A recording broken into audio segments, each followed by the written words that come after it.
Orient cinema के सामने पंजाबी ढाबा खोलिया वा। तो ये असी कड़ी चावल तो राजमा चावल सेल करते हैं। तो मेरा एज ए प्रोफैशनल सीगा भी मैं आर्टिस्ट सी, कलाकार सी, स्टेज परफॉर्म करती सी।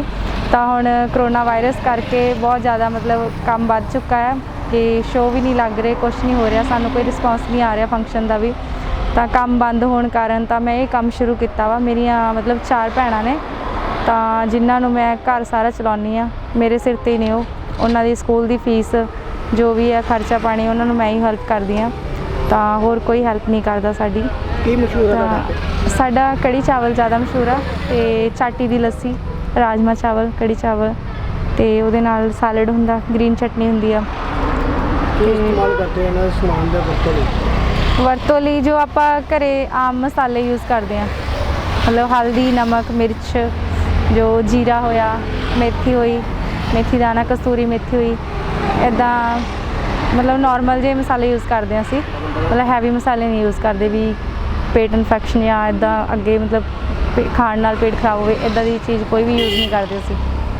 तो मतलब ये काम शुरू कर लिया असी, लोगों को वधिया लग्या, तां करके हाले तक मैं कर रही हाँ। 2 महीने हो गए मैंने काम करती हूँ।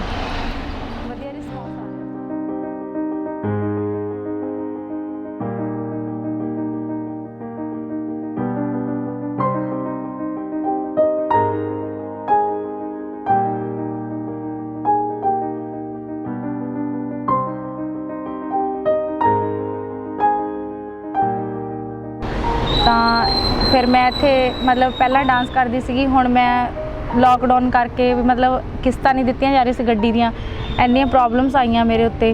तो मेरियां बहुत सारियां मजबूरियां ने, पर कोई किसी की मजबूरी दा देख नहीं रहा भी किसी की की मजबूरी आ। तो डांस तो बाद मैं लॉकडाउन तो बाद इन्ना मतलब प्रॉब्लम आईयां ने कि मैं अपने घर की किस्त नहीं दे पा रही सी, बिजली का बिल नहीं दे पा रही सी, और मेरी गड्डी की किस्त जाती है, मैं परसनल लोन होया है मेरा, तो मैं वो भी नहीं दे पा रही सी। मैं इन्ना क मतलब अक चुकी सी, मैं की करा, मैं की कदम चक्का, कि मतलब मेरा इदा दिमाग हो रहा सी कि मैं कोई मतलब दिमाग लड़ाया कि मेरे को कार हैगी आ कि मैं ये कोई काम शुरू कर लैनी हाँ। ठीक है, मैं जो मैनू कुकिंग दे विच आंदा सी मैं वो काम शुरू कर लेता भी मैं ये वधिया चीज़ बना लैनी हाँ, तो मेरी वधिया सेल होगी कि लोग शौक नाल खाणगे। कि ऐदा दे खाने वाली चीज़ अपने लुधियाने दे विच मिलती भी नहीं पई, कोई लगा भी नहीं रहा। तो फिर मैं वो चीज़ शुरू की, कड़ी चावल तो राजमा चावल। मैं अपने रेस्टोरेंट का नाम रखा पंजाबी ढाबा, वो भी मेरा कार दे विच आ। तो कोई भी इंसान आ वो हौसला रखना चाहिए, तो वो कभी भी मतलब हारे ना, अपनी हिम्मत ना हारे, तो हमेशा उन्होंने कोई ना कोई छोटा मोटा काम शुरू कर लेना चाहिए। ठीक है, मैं सारिਆਂ ਨੂੰ यही मैसेज देना चाहती हाँ, ਧੀਆਂ ਭੈਣਾਂ ਨੂੰ, ਸਭ ਨੂੰ, ਭਰਾਵਾਂ ਨੂੰ, कि तुसी ये काम शुरू कर सकते हो जे तुसी बहुत मजबूर हो कि हाँ मैं की कर सकदा, कि फ्री हाँ मैनू कोई पैसे की आमदन की कोई साधन नहीं हैगा, तो वो एक इदा का छोटा मोटा काम कर सकता। जरूरी नहीं है आपां गड्डी 'च ही करना, आपां कोई छोटा मोटा रिक्शा लैके भी काम कर सकते हैं। तो मतलब कोई भी काम है कारोबार आपां कर सकते हैं, बंदे ने हिम्मत नहीं हारनी चाहिए। हमेशा अपने उत्ते हौसला रखो कि असी सानू रब ने बनाया वा, सानू 4 हत्थ पैर दिते हैं, ठीक है, 2 लत्तां 2 हत्थ, तो ये काम वास्ते दिते आ। तो तुसी मेहनत करो, अगे वधो, पिछे नू ना जाओ। अपना जो भी बैक साइड ते होया वो कुछ ना सोचो, पिछला ना सोचो, अगला सोचो भी अगे असी की करना वा अपनी लाइफ दे विच। मतलब मैं सारिਆਂ ਨੂੰ यही मैसेज देना चाहनी हाँ कि सब हौसला रखो, प्लीज़ हिम्मत ना हारना। मैं भी एक लड़की होके तो इत्थे पंजाबी ढाबा खोल सकती हाँ, तो तुसी भी कुछ कर सकते हो।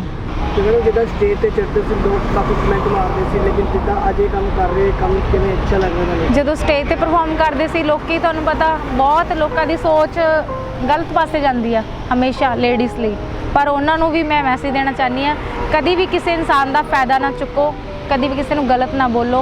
वो भी एक मजबूरी हो सकती है भी वो डांस स्टेज पर क्यों कर रही है, किसी को शौक नहीं होंदा, वो भी एक मजबूरी होंदी है। ठीक है ना, मजबूरी करके इंसान डांस परफॉर्म करता है।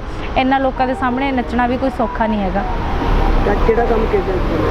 हाँ जी, असी हुण पंजाबी ढाबा खोल लिया, कड़ी चावल तो राजमा चावल। हाँ जी रहेगा, मतलब जिदा लोगों का साथ होगा तो रहेगा, नो टेंशन। मैंने देखा जिदा पैलेस वगैरह खोलते, मैं भी ਮਤਲਬ ਉਸ ਕੰਮ ਤੋਂ ਵੀ ਮੈਂ ਕਾਮਯਾਬ ਹੋਈ ਹਾਂ, ਆਪਾਂ ਉਸ ਕੰਮ ਨੂੰ ਮਾੜਾ ਨਹੀਂ ਕਹਿੰਦੇ, ਠੀਕ ਹੈ। ਮਤਲਬ ਕੰਮ ਬਹੁਤ ਵਧੀਆ, ਉਹਦੇ ਲਈ ਵੀ ਇੱਕ ਸਾਡੀ ਜੌਬ ਆ, ਇੱਕ ਮਤਲਬ ਜੇ ਅਸੀਂ ਡਾਂਸ ਪਰਫਾਰਮ ਕਰਦੇ ਆ ਨਾ, ਉਹ ਇੱਕ ਜੌਬ ਆ, ਅਸੀਂ ਜੌਬ ਬੇਸ ਤੇ ਜਾਂਦੇ ਹਾਂ, ਉੱਥੇ ਵੀ ਅਸੀਂ ਇੱਕ ਜੌਬ ਤੇ ਚੱਲੇ ਆ, ਸ਼ਾਮ ਨੂੰ ਅਸੀਂ ਉਹ ਟਾਈਮ ਆ ਜਾਣਾ 5 ਵਜੇ ਘਰੇ ਆ ਜਾਂਦੇ ਹਾਂ।